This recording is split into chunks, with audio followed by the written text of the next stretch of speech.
If you haven't watched my tutorial on how to draft this corset, please do before you come, and then we'll put it together.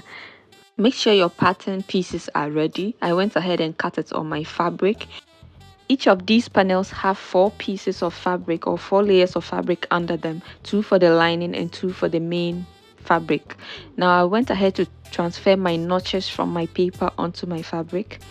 Then I took a very thick fabric. If you have any thick fabric that is woven non-stretch, you can use it. I used a jacquard fabric, but the ideal fabric should be either a couture or a denim fabric. A denim works best if you can't find an actual couture.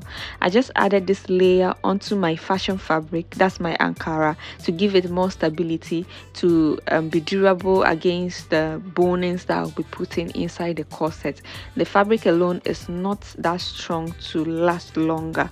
Okay, so you can skip this step if you don't want it. You can just use your usual interfacing and you are still good to go. So I also went ahead to interface my lining with coat stiff. You can also use any stiff of your choice. This is at your discretion. Then these are all my pieces. I'm going to arrange them together, putting them notch to notch. Each panel I'll put against the other, notch to notch. Then I'm going to do this for all of them. This is where notches are important. It allows you to join your seams together at the right points. So you're going to sew your panels, you're going to press all the seams open, and then we'll talk about how to lay out our bonings. This is the original framework for my boning, but I improvised because I didn't have enough bonings as at that time. As you can see, at the middle seam, the one that runs through the nipple, I created a casing instead of using a regilling bone through there. Okay, but in my original framework, I used regilling boning and inserted plastic bonings inside each of them. Now for the neckline, for structure, I made sure I sewed a regilling bone, like you can see, but make sure you leave like ½ inch on top so that when you are joining your neckline together, you don't run into your bonings. Now you can see that the bonings are placed just like I showed in the framework, and then like I said, you insert plastic bonings inside the regilling bonings to give you more structure, so the regilling boning serves as casing. Okay, now to join my pieces together, I'm going to bring my main fabric and then place it on top of the lining, right sides facing right sides. I just cleaned it up a bit. Then I went ahead to sew the neckline. Now snip along the neckline so that it can relax. Okay, then you trim off all the excess that can cause any bulk inside your neckline. At this point, with the shape of the neckline, if you think you can top stitch, go ahead and do that, but the way it is, I struggle to top stitch, so, and then already my boning is doing the work for me, so I found no need to top stitch, but you can go ahead and top stitch if you can. Now I turn my corset to the right side so that I can iron the neckline neatly. Please do this before you continue with everything else. This allows you to get the proper length of your corset. It just does you well if you iron first. Our next step is to create our loops, so go ahead and cut a bias strip of your fabric. I cut it by 1 inch in width, and then you fold it one side and then fold the other side and fold both together. Then go ahead and sew along the edge. So you're going to be folding as you are sewing.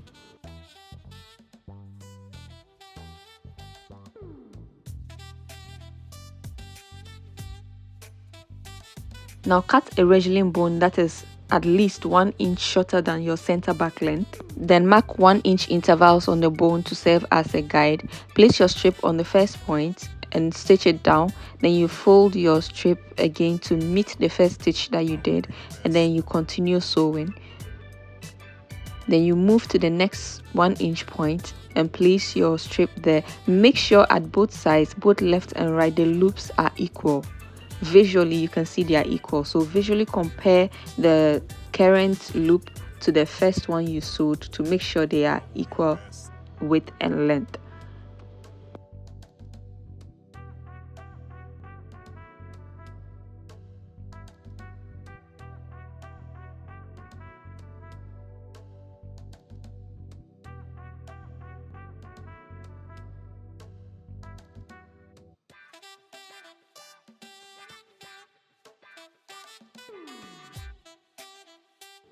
Now that we are done creating our loops, we are going to put it inside our corset. So first of all, find where you want your loops to start from and place the first loop there and sew along the inner edge of the bone, not the bone that's not the edge that faces the center back, the one that faces the main corset. Okay, there's a reason why we need that stitch for something. And make sure the loops that are facing the corset are the actual loops you are leaving out. Now fold your main fabric over to sandwich your bone in between, just as you see me do. Now the stitch that we stitched on the bone is showing on this side. We are going to just follow that stitch exactly. We are going to sew on that same stitch.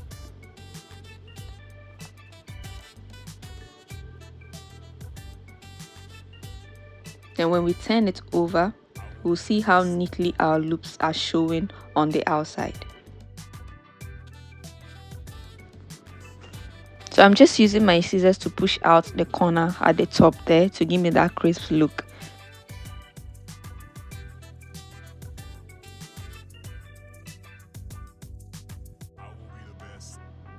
Now we are going to stitch 1/2 inch away from the center back line, not from the loops, from the center back line.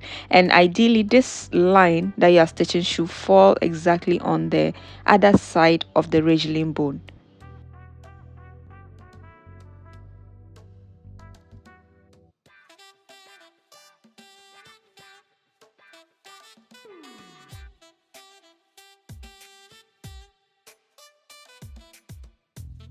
To make sure our loops align, we are going to put the center back together and mark where the first loop starts on the loop that we are about to work on. Sorry, on the side that we are about to work on, and then mark or pin. And that's where you are going to place your first loop on this part. Okay, we are just repeating the same thing we did for. Make sure you sew on the side of the bone facing the corset, and that is where the one that carries your actual loop. Then you turn it over, sandwich your loops, and then sew on the line you sewed on the bone.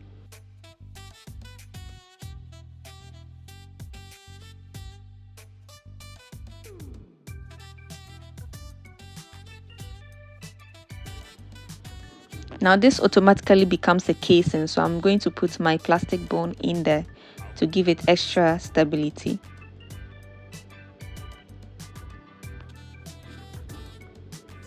Make sure the bone is 1/2 inch shorter.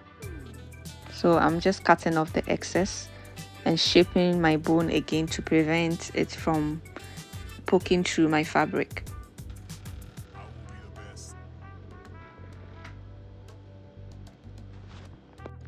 Now we are almost done with our corset. The only thing left is to finish the hem of our corset. Now go ahead and stitch at least a 1/2 inch line, making sure all the seams of the fabric aligns with the seams of the lining, and then you sew a 1/2 inch stitch all the way to the end. Trim your allowance down to 1/4 of an inch. This is so that our bias will be able to align easily for sewing. I'm using a 1/2 inch bias tape, so the 1/4 inch fold at the side is what we are going to use to align to our hem.